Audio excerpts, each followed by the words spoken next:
Hello and welcome to the eSports Bulletin, episode 73 for October 16th, 2012.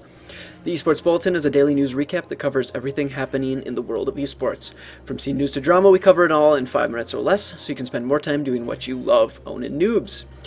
Before I begin this episode, I have a few minor announcements to make.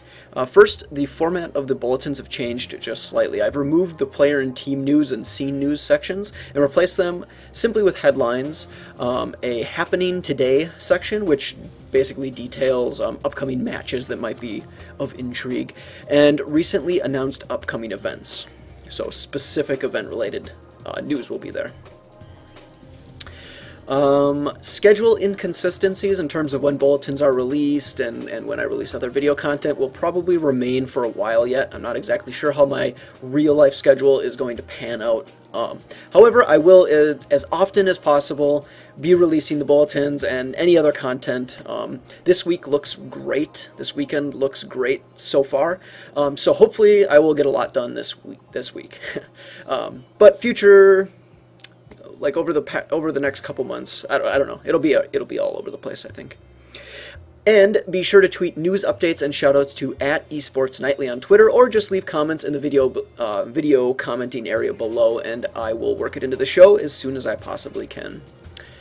Alrighty, let's move into this episode with the headlines for October 15th, 2012.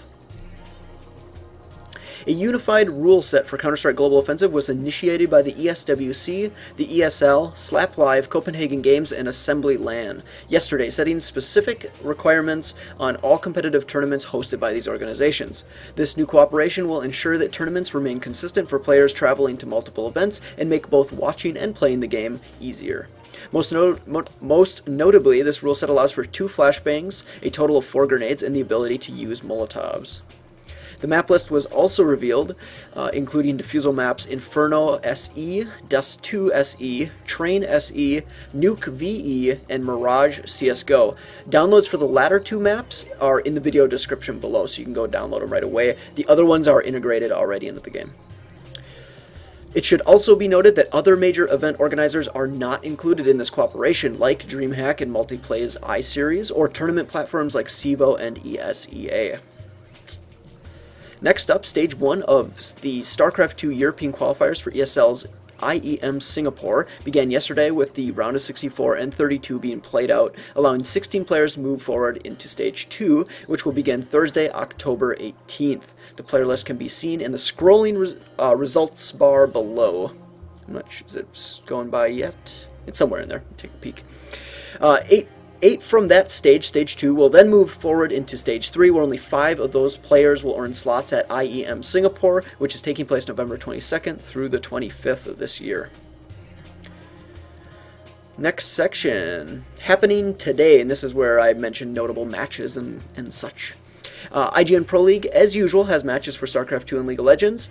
Tonight, bringing Korean Team MVP and North American Team Evil Geniuses together as a part of their team league, while Invictus Gaming and CLG.Black go head-to-head on their League of Legends stream. There's also the Lone Star Clash 2 global qualifier for StarCraft 2, which has big names like Heart MMA and the STC, competing with casting duo Mr. Bitter and Rotterdam. Major League Gaming, who recently added Counter-Strike Global Offensive to their Game Battles platform, is hosting a CSGO show match between Area 51 and Gill's Money Crew at 8 p.m. Eastern, 7 p.m. Central via their main site, MajorLeagueGaming.com. The EG Masters Cup Series is still running strong at Week 6 and features a series between Korean Team Slayers, ranked 1st overall, and Team Acer, ranked 4th overall. And lastly, there's the DreamHack Destination DreamHack Deathmatch number 1, which already aired this morning, with Gary Johnson 2012, or GJ 2012, going up against Pikachu. I won't spoil the results, which are posted on the site, so I didn't list the site in the video description. It's going to be a direct link to the match, so you can go straight there and start watching, and it doesn't get spoiled for you. Okay. And the last news section in recently announced upcoming news. Today it's actually just reminders. The first is for the Adroitsland, which is happening this weekend in the Netherlands, and will be featuring Enemy Territory, Quake Live, and FIFA 13, all live streamed on Twitch TV. In fact, the Adroits organization just released details regarding the FIFA 13 tournament, and by following the link in the video description below, you can find all the juicy details regarding this and the other games played this weekend. Next, registration is currently open for 2 notable TF2 events, the first being the Wireplay Season 11 TF2 6v6 League, which remains open until October 22nd, and the ETF2L Highlanders Season 3 League until October 24th. It should be noted that both of these are European-based tournaments. Okay, that wraps up this episode of the Esports Bulletin. Thank you very much for watching. As always, if you're on YouTube, above you is the subscribe button. I'd be very appreciative if you clicked it. Otherwise, you can also check Twitter over there, and that wraps it up. So thank you very much for watching, and I'll see you next time.